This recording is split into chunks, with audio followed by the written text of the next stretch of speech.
Es izlasīju izstādes kuratūras tajā, kā to saka, anotācijā. Man ļoti iepatikās, es beidzot sapratu, ar ko es te nodarbojos, kad mēs taisīju to izstādi. Jo tur ir aprakstīti 2 mākslinieki tēli.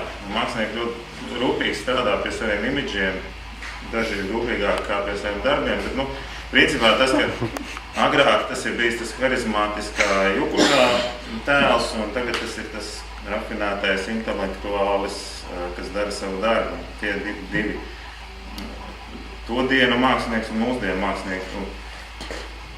Un es mēģināju saprast, kas man ir interesantāk, jo tagad es bērnībā pateicu tēvam, ka es iešu uz Lietišajiem, viņš man tādā tevišķā, rezignētā cinismā pateica, jā, ļoti labi, Dēlī, bet tu jau saproti, ka mūsdienās mākslinieki ir tikai ierēģi.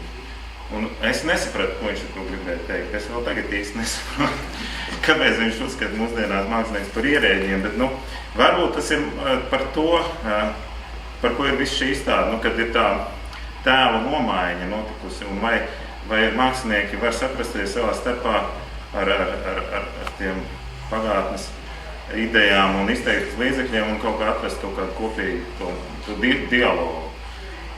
Un cerams, ka mēs neesam tikai ierēģi, mums vienkārši tāds tas imidžs.